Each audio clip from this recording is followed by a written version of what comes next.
HSC 25 ব্যাচের শিক্ষার্থী বন্ধুরা, ম্যাট্রিক্স ও নির্ণায়কের টপিক বেস সাজেশন নিয়ে আমি আজকে হাজির হয়েছি তোমাদের সাথে।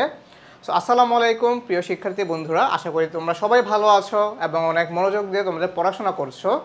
সো তোমরা যারা শেষ মুহূর্তের প্রস্তুতিতে ভাবছো নিজেকে একটু গুছিয়ে পড়াশোনা করব, একটু টপিক বেসড যে ইম্পর্ট্যান্ট জিনিসগুলো ছিল সেগুলো নিয়ে একটু বেশি পড়াশোনা করব, তোমাদের জন্য আজকে হচ্ছে আমাদের এই সাজেশনস ভিডিওটি।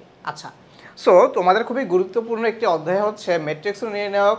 ডেফিনেটলি তোমাদের পরীক্ষায় ক্রিয়েটিভ অংশে এখান থেকে একটি কোশ্চেন মাস্ট থাকবে এবং রিসেন্টলি কোশ্চেনগুলোকে অ্যানালাইসিস করলে দেখা যায় মোটামুটি 2টি কোশ্চেনও তোমাদের এই ম্যাট্রিক্স ও নির্ণায়ক থেকে আসে।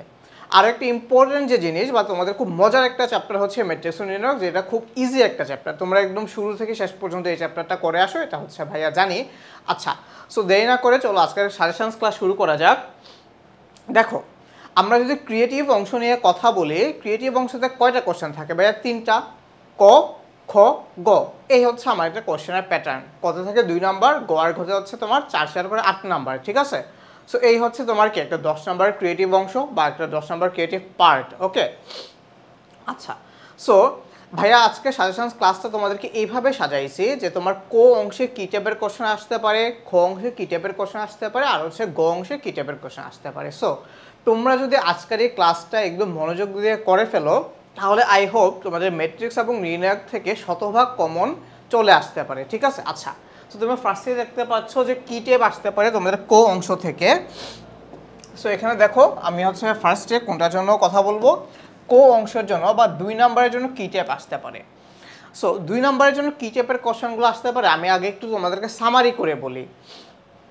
There different types of definitions, মানে যে ডেফিনেশনগুলো আছে, লাইক ধরো শূন্য ম্যাট্রিক্স, অভেদঘাতী ম্যাট্রিক্স, প্রতিসম ম্যাট্রিক্স, তারপর হচ্ছে বি প্রতিসম ম্যাট্রিক্স, কর্ণ ম্যাট্রিক্স কাকে বলে, এই ধরনের ডেফিনেশন আসতে পারে, ঠিক আছে? আইডেন্টিটি ম্যাট্রিক্স কাকে বলে, এই ধরনের ডেফিনেশন কিন্তু তোমাদের চলে আসতে পারে, ঠিক আছে? আচ্ছা, এছাড়াও আরও কী কী টাইপের আসতে পারে সেটা হচ্ছে আমরা আমাদের এই স্লাইডগুলোতে দেখে নিব।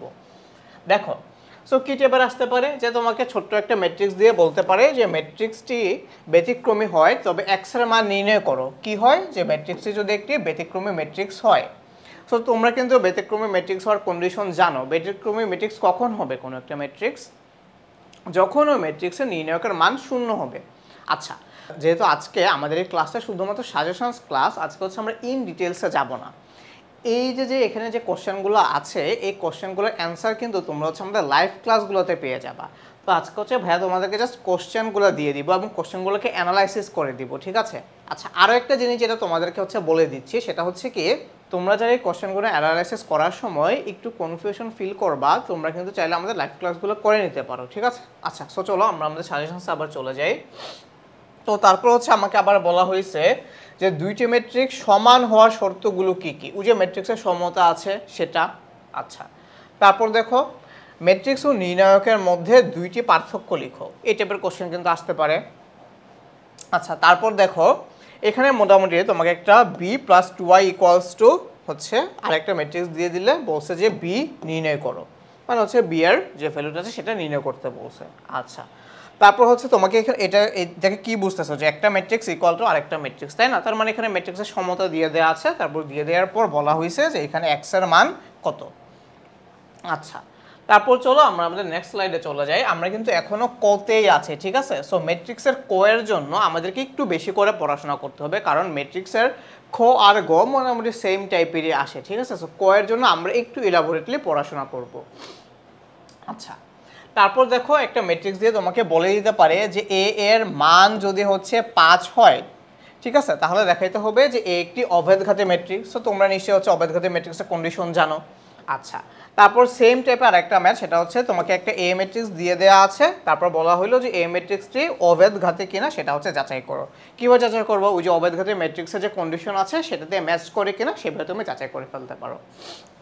আচ্ছা, তারপর চলে আসা হচ্ছে আমাদের নেক্সট যে টাইপ, সেই ক্ষেত্রে তো ধরো আমাকে একটা ম্যাট্রিক্স দিয়ে দিছে, তারপর বলছে যে ডিটারমিনেন্টস অফ এ এর 3 ও 2, তার মানে 3 হচ্ছে আমার এখানে কি বলো তো, 3 হচ্ছে আমার সারি আর 2 হচ্ছে কি আমার কলাম, সমভুক্তির সহগুণক নির্ণয় করো, ঠিক আছে?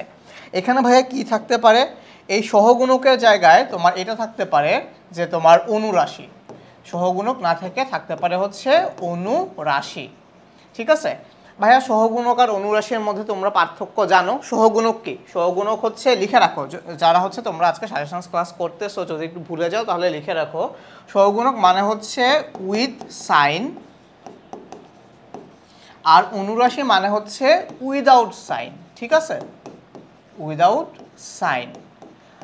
এখন ফার্দার ক্লিয়ারিফিকেশনের জন্য তোমরা চাইলে আমাদের ক্লাসগুলো করে নিতে পারো। ঠিক আছে, আচ্ছা। সো সহগুণক না এসে কিন্তু আমার অনুরাশি আসতে পারে। তাহলে 3 2, তাহলে 3 2 তবা ভুক্তি কোনটা হবে ভাইয়া? 3 নাম্বার রাশি মানে 3 নাম্বার সারি। 3 নাম্বার সারি কোনটা? এই যে এটা।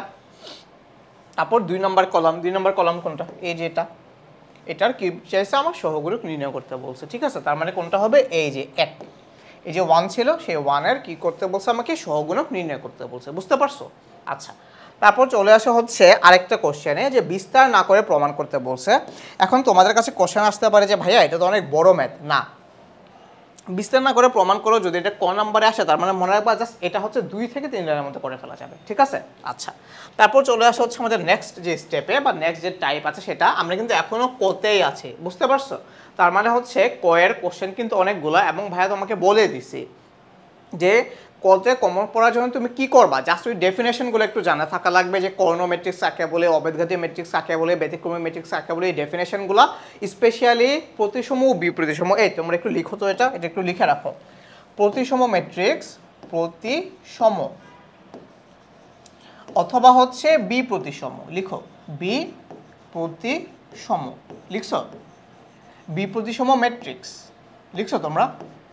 আচ্ছা, লেখার পর এখানে হচ্ছে স্টার দিয়ে রাখো ভাইয়া।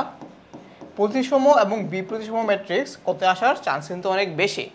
সো এই টাইপের ম্যাট্রিক্সগুলোর ডেফিনেশন যদি আসে, যে তোমাকে বলতে পারে যে বিপ্রতিসম ম্যাট্রিক্স বলতে কি বুঝো, ফার্স্টে ডেফিনেশন লিখবা, তারপর কন্ডিশনটা লিখবা, তারপর একটা ম্যাট্রিক্স দিয়ে বুঝাই দেবা যে এই কারণে এটা হচ্ছে আমার বিপ্রতিসম ম্যাট্রিক্স। আচ্ছা, তারপর চলে আসো যে বিস্তার না করে প্রমাণ করো যে এত বড় তোমাকে একটা ডিটারমিন্যান্স ইকুয়ালস টু আর একটা ডিটারমিন্যান্স প্রুফ করতে বলছে। এটা একটা নির্ণায়ক। সো এটা কিন্তু দেখতে বিশাল মনে হইলো, তোমরা কিন্তু চাইলে এটাকে 2 লাইন বা 3 লাইনের মধ্যে করে ফেলতে পারো। বুঝতে পারছো? আর যেহেতু এটা আবার কোতে আসতেছে, মানে 2 নম্বরের জন্য আসতেছে, সো এটা কিন্তু খুব বেশি বড় করে করা লাগবে না। আচ্ছা,